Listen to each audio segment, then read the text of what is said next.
When I signed the deed for my new home in Harmony Hills, I thought I'd found a sanctuary.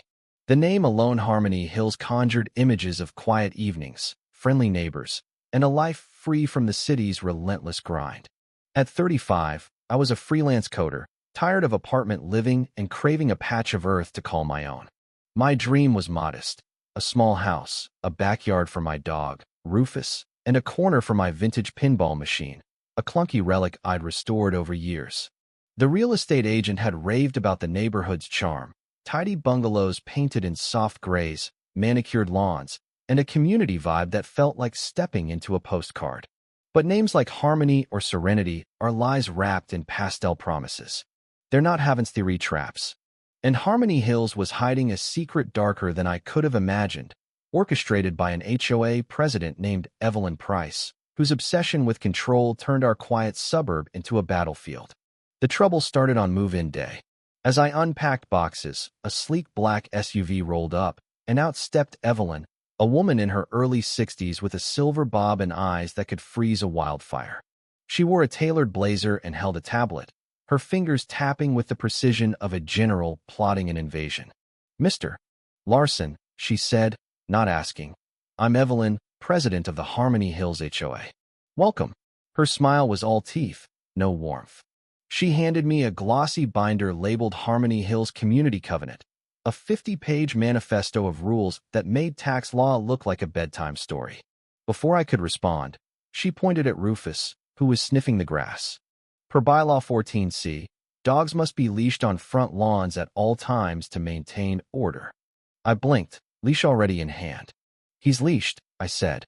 She nodded, unamused, and gestured to my pinball machine, still on the moving truck. "That device. Bylaw 27F prohibits indoor recreational equipment visible from the street. It disrupts the aesthetic." I laughed, thinking she was joking. She wasn't. That night, a cream-colored envelope slipped under my door, citing my non-compliant moving boxes for being visibly stacked on the porch. I was starting to see the pattern. Harmony Hills wasn't a neighborhood. It was Evelyn's kingdom. I'm not a rebel. My life revolves around writing clean code and avoiding drama. So, I moved the boxes inside and tethered Rufus to a shorter leash, hoping to stay under Evelyn's radar. But she was relentless. A week later, I was planting marigolds in my front yard when her electric scooter branded with the HOA's logo, a dove over a crescent moon, zipped up. She hopped off, clipboard in hand, and measured my flower bed. 3 inches too wide, she declared, citing bylaw 33A on proportionate landscaping. She then pointed to my mailbox, which had a tiny dent from the move.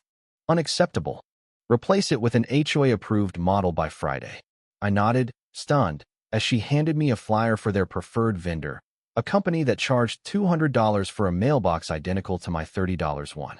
The rules were suffocating, but I complied, thinking I could outlast her. That was my first mistake. In Harmony Hills, compliance only sharpened Evelyn's claws. The real nightmare began 2 weeks later, on a muggy Thursday night. I was debugging code when my phone lit up with a weather alert, a flash flood warning. The creek behind our neighborhood was swelling, and the National Weather Service urged immediate preparation. I checked my windows, secured Rufus in the basement, and tuned into the local news. The anchor was mid-sentence when the broadcast cut to static, not the usual glitch, but a low, eerie whine, like a machine breathing. I switched to radio, same sound. My neighbor's group chat exploded. Nobody's TVs or radios were working. Outside, the sky was a bruised purple, rain hammering the streets. I peered through my blinds and saw it. In Evelyn's backyard, partially hidden by her trellis, was a metallic device shaped like a small radar dish, its red light pulsing steadily. It looked like something out of a spy thriller, not a suburban garden. My gut churned. Was she jamming signals? The thought was insane, but so was everything about Evelyn. The flood hit hard.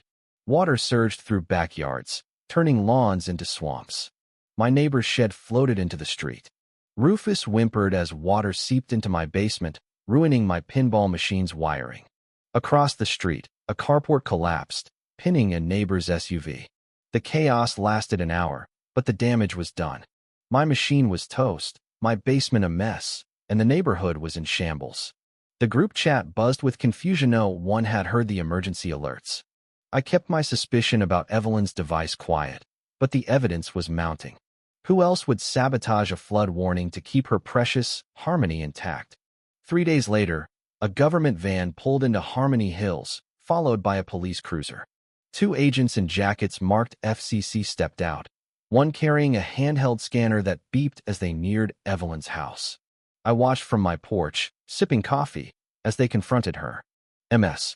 Price, the lead agent said, "We've detected an unauthorized signal disruption traced to this address. It blocked a critical flood warning." Evelyn, in a pristine cardigan, scoffed. "That's my weather monitor," she lied, pointing to the dish. The agent's scanner screamed, and he shook his head. "This is a restricted frequency jammer. Illegal under federal law." He slapped a $75,000 fine in her hand, citing interference with public safety systems. Neighbors gathered, whispering. Evelyn's face went from smug to ghostly. "This is an attack on our community's peace," she snapped, but the agents were unmoved, confiscating the device as evidence. I felt a grim satisfaction, but Evelyn wasn't done fighting.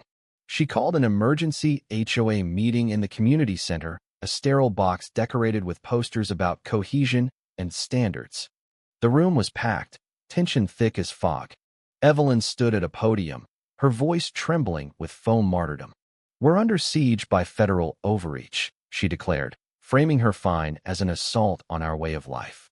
Then she dropped her plan, a $1,500 community protection assessment per household to cover her fine. The crowd erupted. "You flooded my basement because you hated a siren?" yelled Sarah, whose nursery was ruined. "Pay your own damn fine." I stood, adrenaline surging, and quoted the HOA covenant. "Board members are solely liable for penalties from illegal acts." The room turned on Evelyn, her own rules her noose. She shrieked about traitors and fled, her tablet clattering to the floor. The battle lines were drawn. Evelyn retaliated with a vengeance, issuing citations for absurdities, unapproved mailbox font, excessive porch light wattage. She targeted Mike, the electrician repairing my basement. His van, parked legally, was too utilitarian for her liking. She stormed up, demanding he remove it and his noisy drill. Mike, a burly guy with a gray ponytail, laughed. "Lady, it's a drill, not a death metal band." When she tried to detain him, he called the cops. 2 officers arrived, visibly done with Evelyn's antics. "Ma'am, you can't arrest people for working," one said. "This isn't your personal fiefdom."